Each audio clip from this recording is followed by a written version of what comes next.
2,00,000 সৈন্য, শুধু সংখ্যা না, একটি চলমান মৃত্যু। দিগন্ত জুড়ে লৌহবর্মের ঝিলিক, চকচকে বর্ষার ফলা, আর পদচারণার শব্দে কেঁপে উঠছে মরুভূমি। আর তাদের ঠিক মাঝখানে দ্বীপের মতো দাঁড়িয়ে আছে মাত্র 3,000 মানুষ। পালানোর পথ নেই, পেছনে মরুভূমি, সামনে ইতিহাসের সবচেয়ে নিষ্ঠুর পরীক্ষা। প্রশ্ন একটাই, মৃত্যু যখন চারদিক থেকে ধেয়ে আসে, তখন কাকে ভয় দেখানো যায়? আজকের গল্প কোনো কল্পকাহিনী নয়, এটি ঈমানের গল্প, এটি রক্তের গল্প, এটি মুতা যুদ্ধের গল্প। রণাঙ্গন তখন আক্ষরিক অর্থেই মৃত্যুপুরী। ধুলো, রক্ত আর আর্তনাদের ভেতর মুসলিম বাহিনী একের পর এক আঘাতে জর্জরিত। প্রথমে শহীদ হলেন জায়েদ ইবনে হারিসা রাদিয়াল্লাহু আনহু, রাসূলুল্লাহ সাল্লাল্লাহু আলাইহি ওয়াসাল্লামের প্রিয় পাত্র। পতাকা যেন কাঁপছে, কিন্তু পড়ে যায়নি। ঠিক তখনই এগিয়ে এলেন আরেকজন, তিনি জাফর ইবনে আবি তালিব রাদিয়াল্লাহু আনহু, নবী সাল্লাল্লাহু আলাইহি ওয়াসাল্লামের চাচাতো ভাই, আবু তালিবের সন্তান, হাবশার সেই ঐতিহাসিক অভিবাসনের নায়ক। তিনি জানতেন এই পতাকা পড়ে গেলে শুধু একটি যুদ্ধ নয়, একটি আদর্শ মাটিতে মিশে যাবে। জাফর রাদিয়াল্লাহু আনহু পতাকা হাতে তুলে নিলেন। আর ঠিক তখনই রোমান বাহিনীর হাজার হাজার তরবারি তার দিকে ধেয়ে এলো। এক কোপে ডান হাত বিচ্ছিন্ন, রক্ত ঝরছে, কিন্তু পতাকা নামেনি। তিনি বাম হাতে তুলে নিলেন পতাকা। আরেক কোপে বাম হাতও কেটে ফেলা হলো। এই মুহূর্তে যে কেউ পড়ে যেত, যে কেউ পিছিয়ে যেত, কিন্তু জাফর রাদিয়াল্লাহু আনহু নন। তিনি তার কাটা দুই বাহু দিয়ে আল্লাহর দ্বীনের পতাকাকে বুকের সাথে চেপে ধরলেন, যেন বলছেন, আমার দেহ শেষ হোক, কিন্তু আল্লাহর পতাকা নয়। শেষ পর্যন্ত তার শরীর ক্ষত বিক্ষত হয়ে মাটিতে লুটিয়ে পড়ল, কিন্তু ইতিহাস লিখে রাখল পতাকা পড়েনি।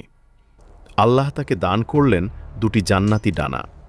এই জন্যই তিনি জাফর আত্তাইয়ার, ডানাওয়ালা শহীদ। শত শত মাইল দূরে মদিনার মসজিদে তখন এক হৃদয় বিদারক দৃশ্য। রাসূলুল্লাহ সাল্লাল্লাহু আলাইহি ওয়াসাল্লাম মিম্বরে বসে আছেন। হঠাৎ তার চেহারা বদলে গেল, দু চোখ বেয়ে অশ্রু ঝরতে লাগল। তিনি মদিনায় বসেই মুতার প্রান্তর দেখতে পাচ্ছেন। রুদ্ধ কণ্ঠে বললেন, জায়েদ শহীদ হয়েছে, এরপর জাফরও শহীদ হয়েছে। দুনিয়ার শ্রেষ্ঠ মানুষটির কান্নায় মসজিদে পিনপতন নীরবতা নেমে এলো। এটা শুধু সেনাপতির মৃত্যু ছিল না, এটা ছিল ভালোবাসার ক্ষত। যুদ্ধক্ষেত্রে তখন প্রায় নেতৃত্বশূন্য অবস্থা, হতাশা গ্রাস করতে উদ্যত। ঠিক সেই মুহূর্তে একটি নাম বজ্রের মতো গর্জে উঠল, খালিদ ইবনে ওয়ালিদ রাদিয়াল্লাহু আনহু, যিনি একসময় ইসলামের বিরুদ্ধে ছিলেন, আজ তিনি ইসলামের ঢাল। রাসূল সাল্লাল্লাহু আলাইহি ওয়াসাল্লাম তাকে যে উপাধি দিয়েছিলেন, সাইফুল্লাহ, আল্লাহর তলোয়ার। খালিদ রাদিয়াল্লাহু আনহু শোককে পরিণত করলেন আগুনে, ভয়কে বানালেন আক্রমণ। তিনি কৌশল বদলালেন, সারি ভাঙলেন, শত্রুকে বিভ্রান্ত করলেন, আর নিজের সামনে দাঁড়িয়ে এমন উন্মত্ত আক্রোশে যুদ্ধ করলেন যে যুদ্ধ চলাকালীন একটি নয়, দুটি নয়, 9টি তলোয়ার তার হাতে একে একে ভেঙে গেল। ইস্পাত ভেঙেছে, কিন্তু ঈমান ভাঙেনি। 2,00,000 শত্রুর মাঝখান থেকে 3,000 মুসলমানকে তিনি ধ্বংসের মুখ থেকে ছিনিয়ে আনলেন। এটি ছিল না পরাজয়, এটি ছিল সংরক্ষিত বিজয়। আজ আমরা কোথায় দাঁড়িয়ে? সামান্য অপমানে ভেঙে পড়ি, একটু ব্যর্থতায় ঈমান নিয়ে প্রশ্ন করি। আমরা বলি, সময় খারাপ, পরিস্থিতি অনুকূলে না। কিন্তু একবার ভাবুন, 3,000 বনাম 2,00,000, পরিস্থিতি কি তখন অনুকূলে ছিল? জাফরের কি 2 হাত দরকার ছিল? না, দরকার ছিল শুধু অটুট ঈমান। আমরা কার উত্তরসূরি? ভীরুদের? না, আমরা সেই মানুষদের সন্তান যারা মৃত্যুর চোখে চোখ রেখে বলেছিল, আমরা বাঁচতে নয়, সত্যকে বাঁচাতে এসেছি।